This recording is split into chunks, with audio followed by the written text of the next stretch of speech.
6월 29일 세종주일 예배를 시작하겠습니다. 기쁨으로 여호와를 노래하며 그의 앞에 나아갈지어다. 한 주 동안 저희를 붙드시고 인도해 주신 주님, 거룩한 날을 맞아 온 성도들이 하나님을 찬양하며 경배합니다. 이곳에 임재하사 우리의 예배를 받아주시옵소서. 오늘도 호흡하며 살아있게 하심에 감사하며 고개 숙여 주 앞에 엎드려오니 사랑과 은총으로 가득한 주님의 손길을 느끼는 시간이 되게 하옵소서. 예배 가운데 주님의 다스림에 동참하며 주님의 형상으로 빚어지고 새롭게 변화되게 하옵소서. 예배의 시종을 의탁하오며 거룩하신 예수님의 이름으로 기도합니다. 아멘. 경배 찬송 19장 다 함께 찬양하시겠습니다.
오동근 성도님께서 성시교독 인도해 주시겠습니다. 교독문 25번, 시편 47편입니다.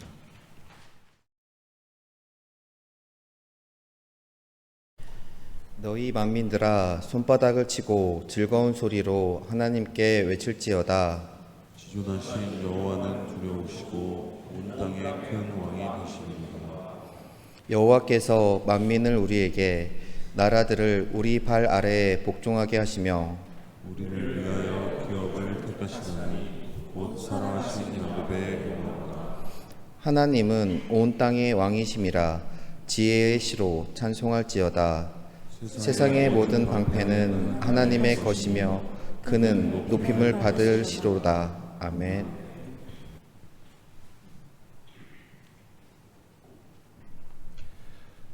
박용진 성도님께서 우리를 대표하여 기도해 주시겠습니다.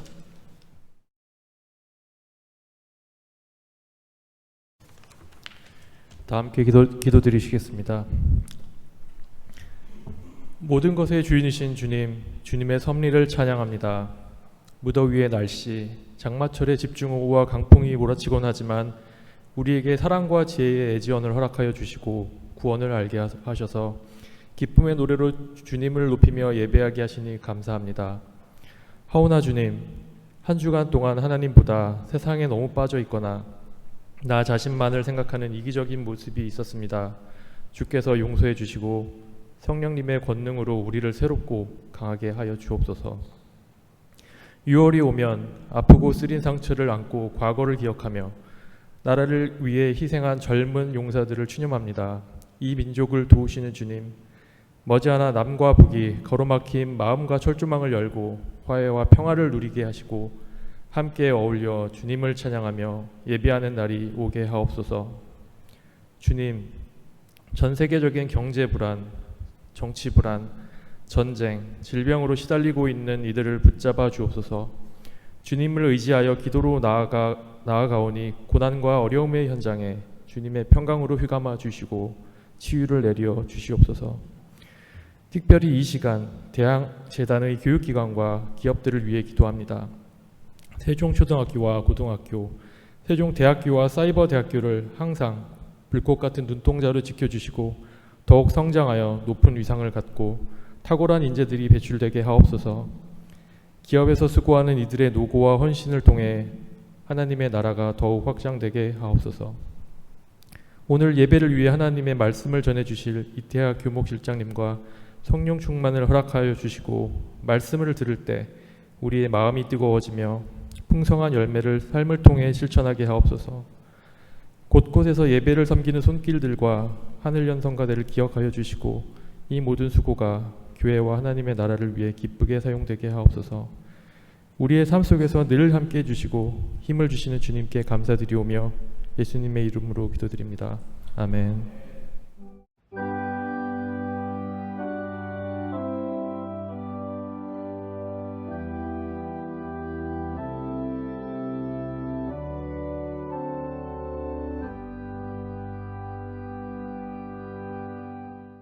최재영 성도님께서 성경 봉독해 주시겠습니다.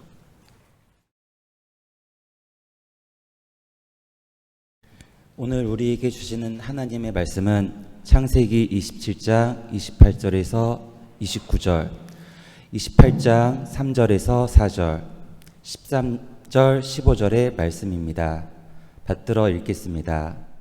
하나님은 하늘의 이슬과 땅의 기름짐이며 풍성한 곡식과 포도주를 내게 주시기를 원하노라. 만민이 너를 섬기고 열국이 내게 굴복하리니 내가 형제들의 주가 되고 내 어머니의 아들들이 내게 굴복하며 너를 저주하는 자는 저주를 받고 너를 축복하는 자는 복을 받기를 원하노라. 전능하신 하나님이 내게 복을 주시어 내가 생육하고 번성하게 하여 내가 여러 족속을 이루게 하시고 아브라함에게 허락하신 복을 내게 주시되 너와 함께 내 자손에게도 주사 하나님이 아브라함에게 주신 땅 곧 내가 거류하는 땅을 내가 차지하게 하시기를 원하노라. 또 본즉 여호와께서 그 위에 서서 이르시되 나는 여호와니 너의 조부 아브라함의 하나님이요 이삭의 하나님이라. 내가 누워있는 땅을 내가 너와 내 자손에게 주리니 내 자손이 땅의 티끌같이 되어 내가 서쪽과 동쪽과 북쪽과 남쪽으로 퍼져 나갈지며 땅의 모든 족속이 너와 내 자손으로 말미암아 복을 받으리라. 내가 너와 함께 있어 내가 어디로 가든지 너를 지키며 너를 이끌어 이 땅으로 돌아오게 할지라. 내가 내게 허락한 것을 다 이루기까지 너를 떠나지 아니하리라 하신지라. 이는 하나님의 말씀입니다.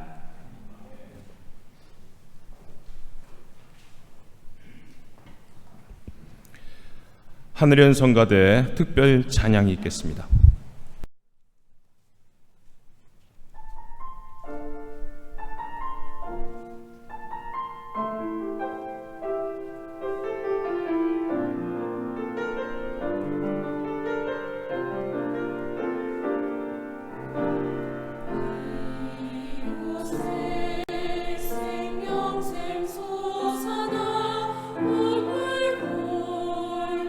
지나갈 때에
이태아 교목실장님께서 설교해 주시겠습니다.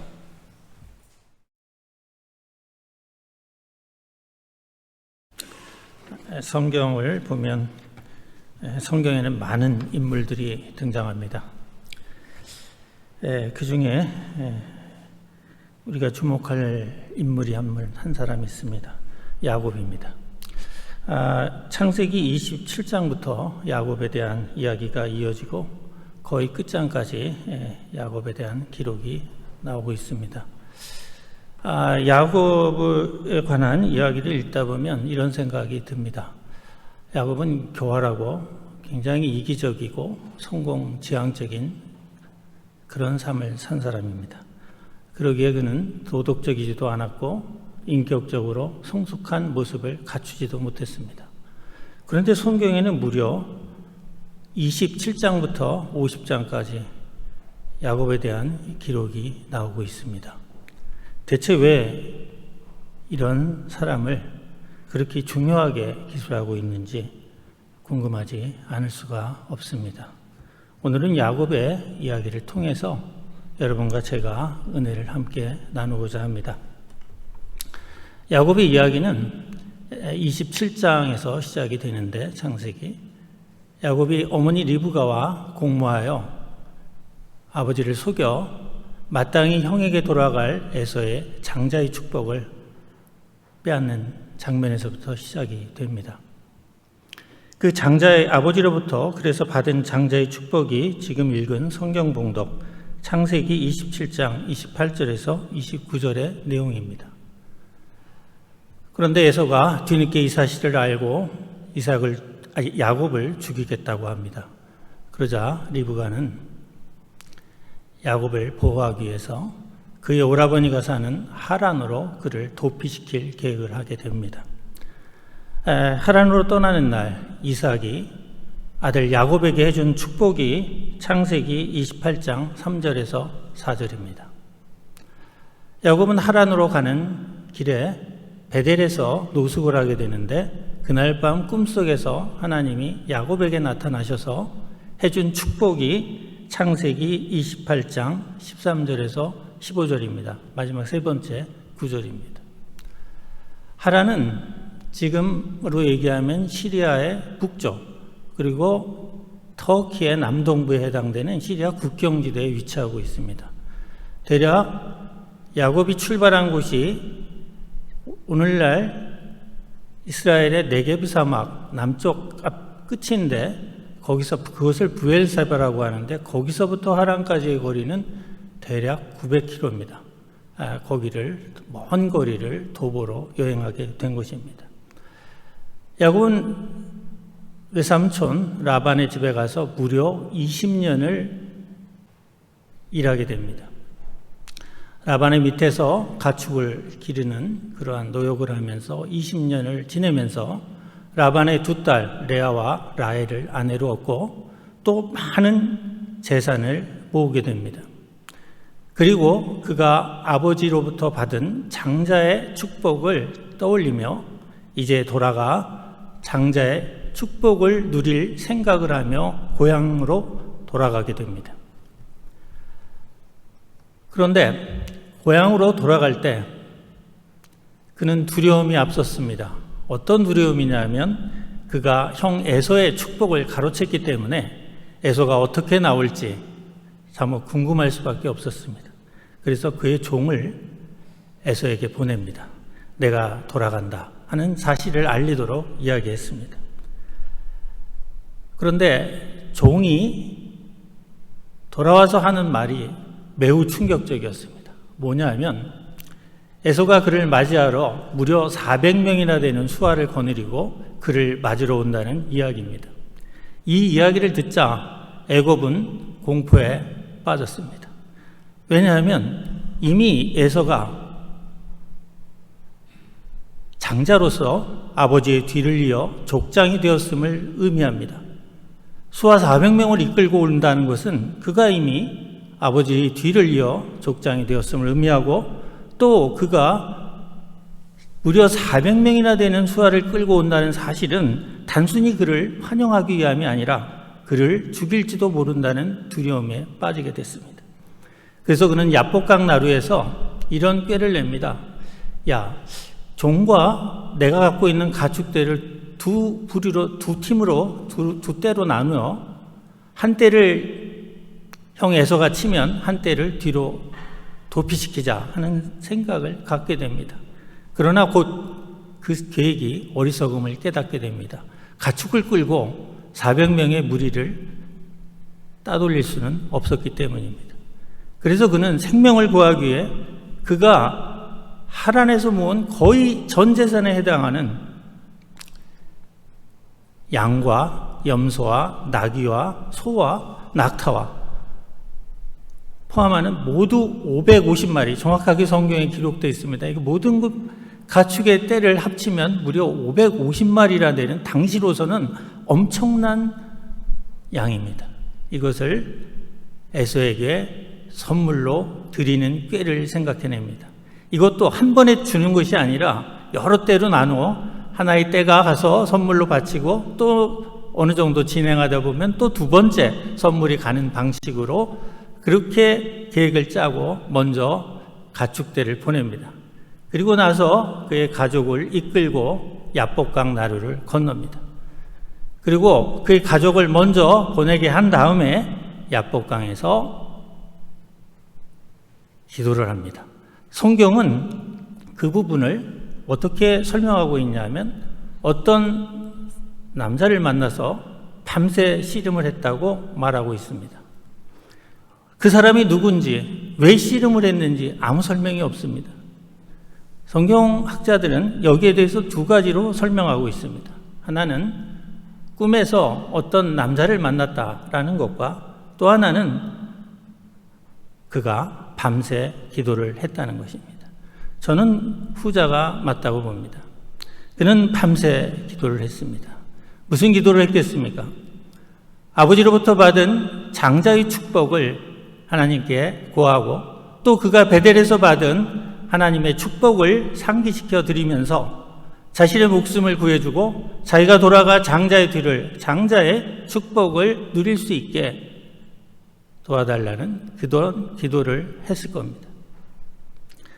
그런데 하나님께서 그는 나중에 그 남자의 정체를 야곱은 하나님이라고 말합니다. 그리고 하나님을 만났다라는 의미에서 그곳 지명을 분이엘이라고 말하고 있습니다.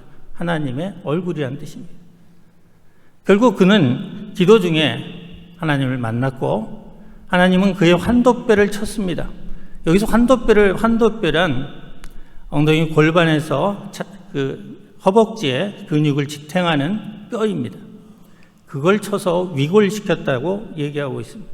이 환도뼈란 사실은 그의 탐욕의 근본, 탐욕의 마음을 부러뜨렸다라는 의미로 해석할 수 있습니다. 그런 놀랍게도 야복강 나루에서 하나님께 처절한 기도를 올렸습니다. 왜냐하면 그의 생사가 기로에 서 있었기 때문입니다. 무려 에서가 400명이나 되는 수하를 끌고 자신을 죽이러 달려오고 있다는 생각에 그는 공포에 빠졌고 따라서 하나님께 처절하게 매달렸습니다. 그때 환도뼈가 위골되는 고통을 통해 그는 깨달음을 얻었습니다. 어떤 깨달음을 얻었냐면 바로 그가 아버지를 속여받은 장자의 축복과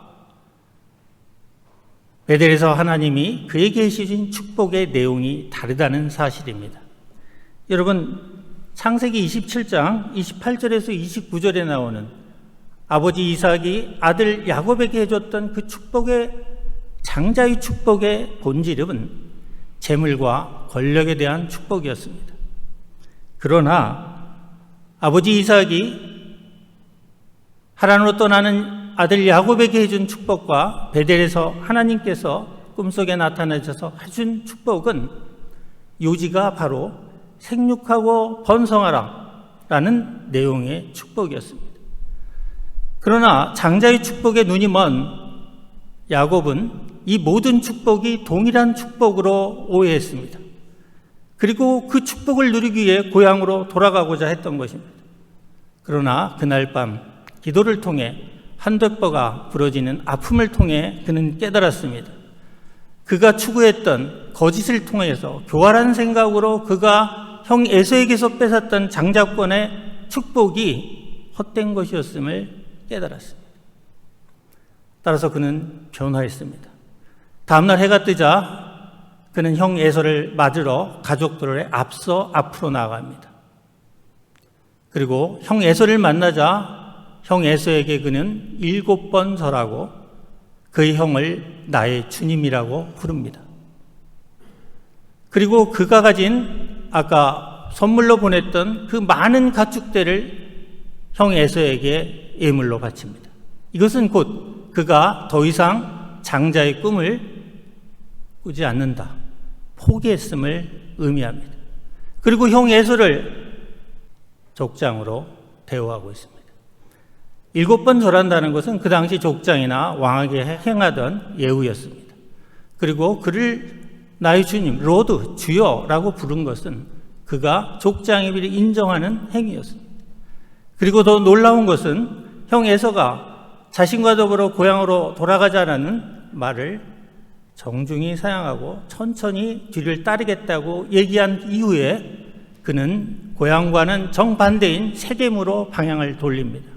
요단강을 건너 고향과는 거리가 먼 세겜 땅으로 가 세겜성 성주로부터 성주에게 돈을 주고 성 밖 뜰에서 정주하기로 계획을 합니다. 그러나 그 정주 계획은 수포로 돌아갑니다. 왜냐하면 레와 그의 사이에서 난 딸 디나가 세겜성에 성주했던 세겜으로부터 겁탈을 당하는 사건이 일어납니다. 이 사건으로 인해 그의 아들들이 세겜 사람들에게 거짓으로 할례를 하면 디나와 세겜성 성주의 혼인을 허락해 주겠다는 거짓된 계략을 통해서 세겜성 모든 남자가 할례를 받게 하고 할례 받은 지 3일 만에 가장 고통이 심한 날 밤을 틈타 시므온과 레위가 칼을 들고 가 모든 남자를 도륙합니다. 그리고 세겜성에 있는 그들의 아내와 자녀들을 노예로 삼고 그 성에 있는 모든 것들을 노략질합니다. 이런 사건이 발생하자 야곱은 당황할 수밖에 없었습니다. 그가 세겜에서 거주하고자 하던 그런 계획을 포기할 수밖에 없었습니다. 주변에 사는 가나안족들이 그들을 죽일까 봐 두려워 그는 이제 할 수 없이 형이 있고 아버지가 있는 고향 땅으로 돌아갈 수밖에 없었습니다. 그래서 그는 고향 땅으로 서둘러 돌아가기 시작합니다.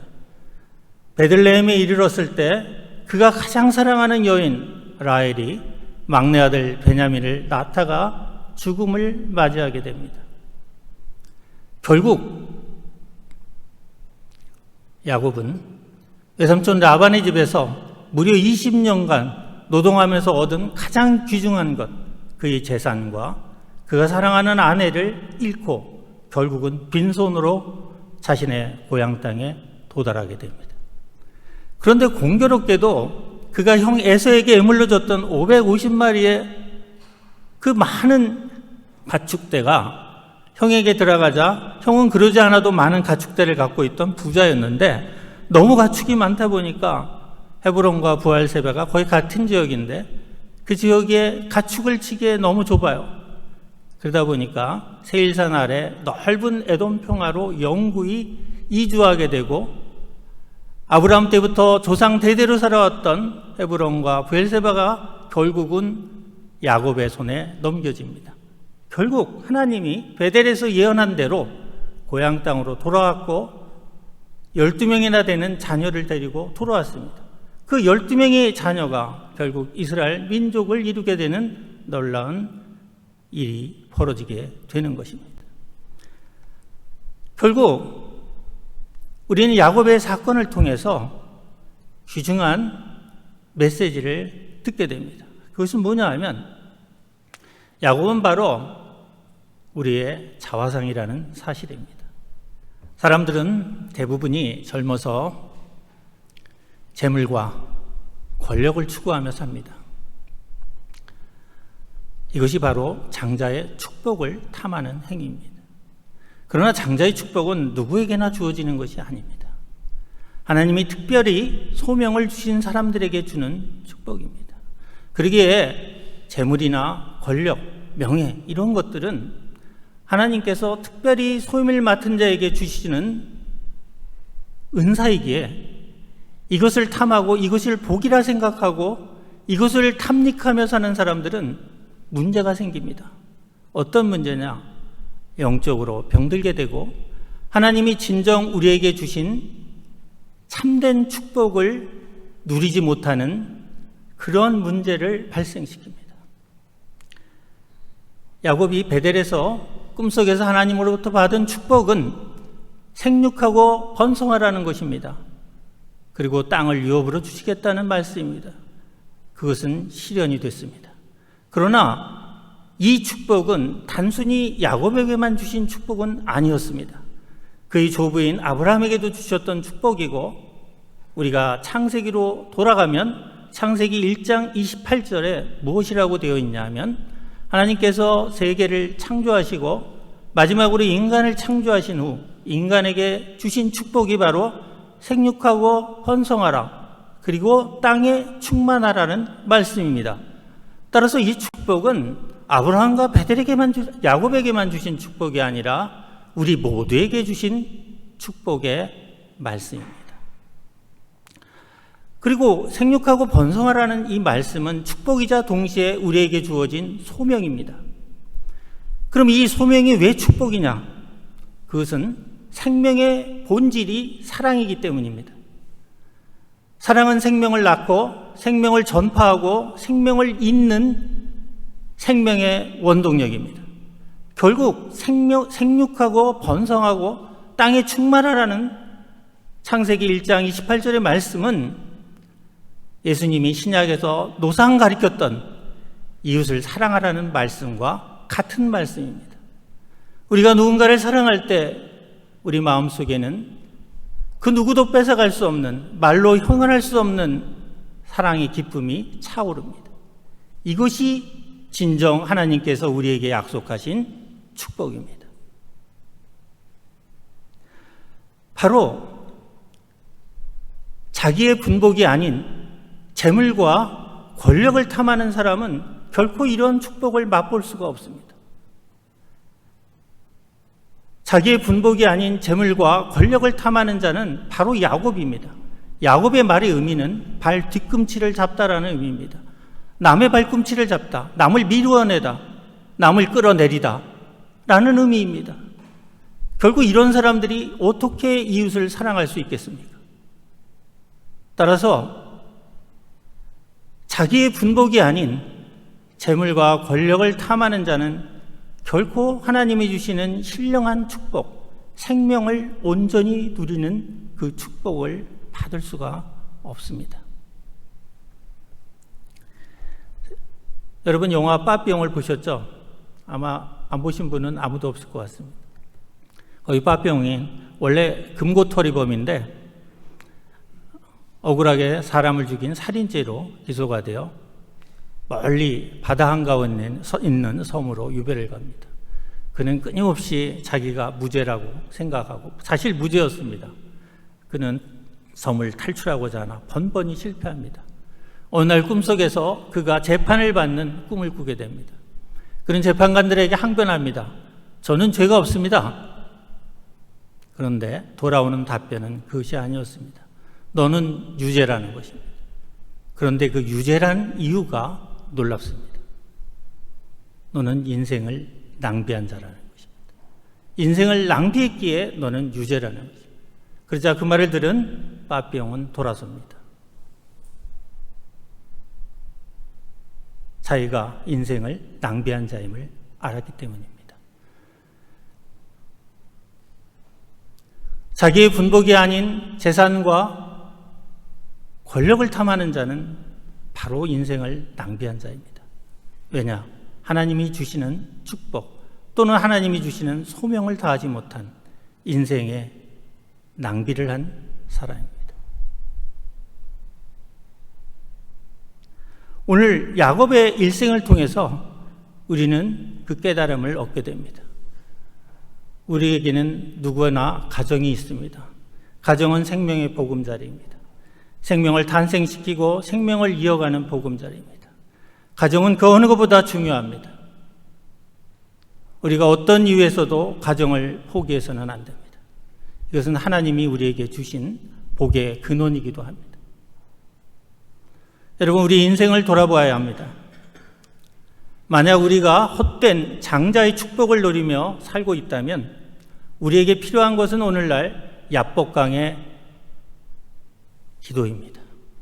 야곱이 했던 것처럼 밤새 한도뼈가 부러지는 고통을 수반하는 그러한 기도와 하나님의 만남이 필요합니다. 그리고 우리가 누리는 소소한 기쁨 속에서 하나님이 주시는 축복을 온전히 누리며 매일매일 하나님께 감사함으로 살아야 합니다. 절대 우리의 분복이 아닌 무언가를 탐하지 마십시오. 그것은 우리의 길이 아닙니다. 기도하시겠습니다. 하나님 감사합니다. 모든 것이 부족한 저희 입술을 통해 주님의 말씀을 증거했습니다. 이 말씀을 전하기에 너무 부끄러운 저희지만 감히 주님의 말씀을 증거했습니다. 오늘 이 말씀이 우리 예전교회 성도들의 마음 깊이 자리 잡게 하여 주시고 오늘 이 말씀을 통해 변화되는 삶이 일어나게 하여 주시옵소서. 주님께서 놀라운 역사를 일으켜 주실 줄을 믿사오며 이 모든 말씀 예수님의 이름으로 기도합니다. 아멘. 은혜의 말씀 감사드립니다. 이 시간은 헌금 봉헌 및 헌금 기도 순서입니다. 서재원 성가대원의 특송 후에 박종섭 성도님께서 드려진 예물 봉헌과 기도를 해주시겠습니다.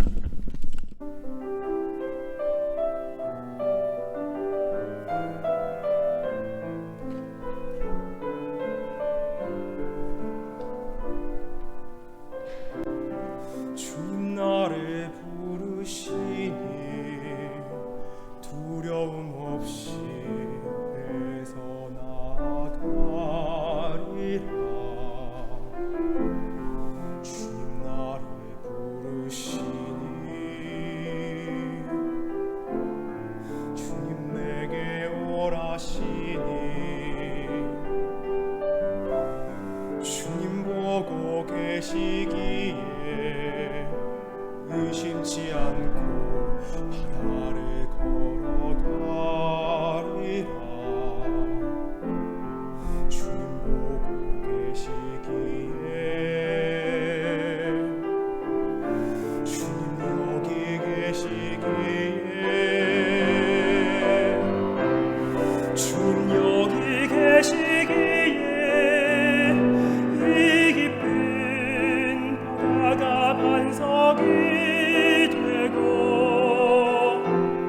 주님 여기 계시기에 반석 위를 내가 걸어가리라. 주님 여기 계시기에 저 거친 파도가 반석이 되고 주님 여기 계시기에 반석 위를 내가 걷습니다.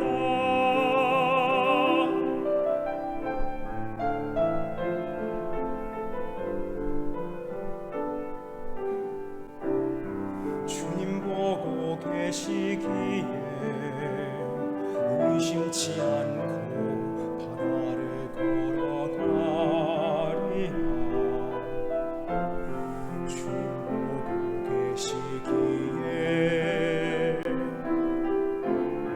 주님 여기 계시기에 주님 여기 계시기에 이 깊은 바다가 반석이 되고 주님 여기 계시기에 반석 위를 내가 걸어가리라. 주님 여기 계시기에 저 거친 파도가 반석이 되고 주님 여기 계시기에 반석 위를 내가 걷습니다. 주님 여기 계시기에 반석 위를 내가 걷습니다.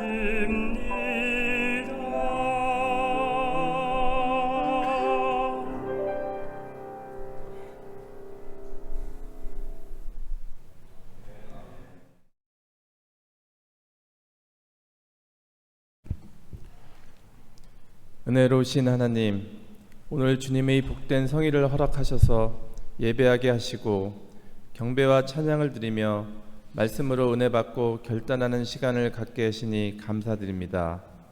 언제나처럼 우리를 찾아오시고 함께하여 주시는 주님, 우리의 인생 가운데 항상 동행하여 주시고 때론 야곱처럼 고난과 역경이 임하는 험난한 시간이 엄습한다 해도 믿음으로 승리하는 복된 삶이 되게 하여 주옵소서. 특별히 재단의 교육기관들과 기업들이 비전을 갖고 추진하는 일들에 하나님께서 도우시고 인도하셔서 주님의 때에 주님의 방법으로 이루어 주옵소서. 필요에 따라 우리에게 공급하시고 채우시는 하나님, 이 시간 주님의 사랑과 은혜에 감사하며 예물을 드리오니 기쁨으로 흠명하여 주옵소서.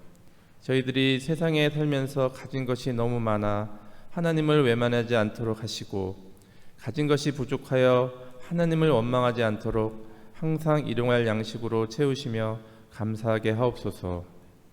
늘 주님을 섬기는 귀한 믿음이 더해지도록 인도해 주시기를 원하오며 축복의 근원이 되시는 우리 주 예수 그리스도의 이름 받들어 기도드리나이다. 아멘.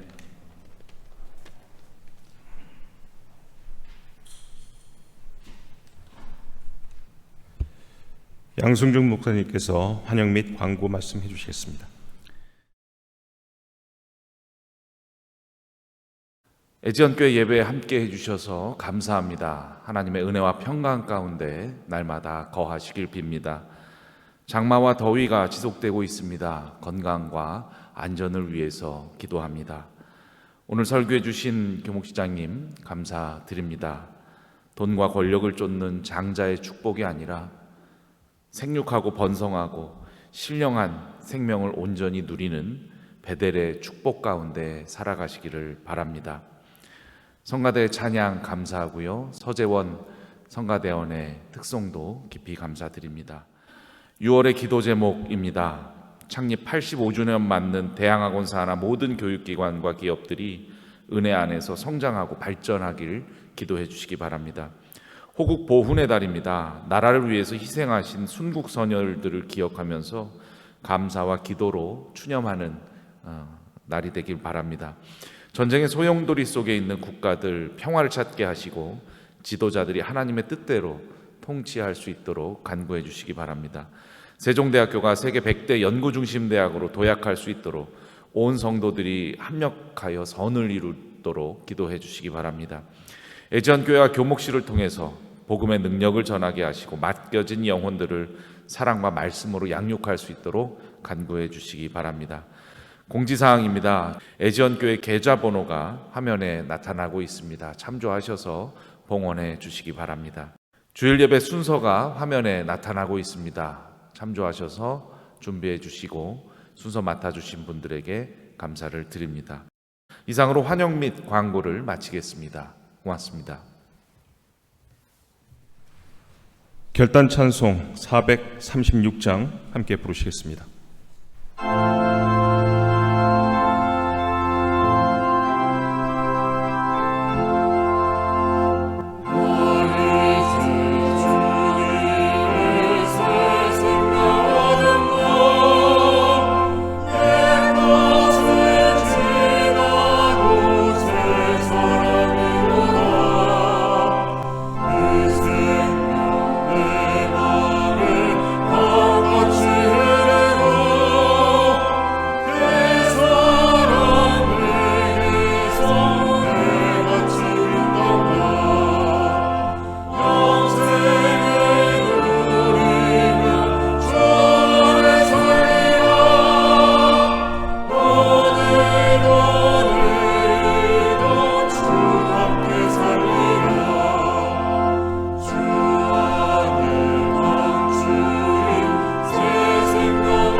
같이 주기도문으로 예배를 마치겠습니다.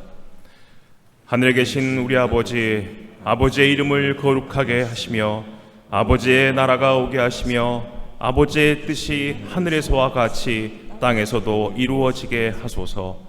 오늘 우리에게 일용할 양식을 주시고 우리가 우리에게 잘못한 사람을 용서하여 준 것 같이 우리 죄를 용서하여 주시고 우리를 시험에 빠지지 않게 악에서 구하소서. 나라와 권능과 영광이 영원히 아버지의 것입니다. 아멘.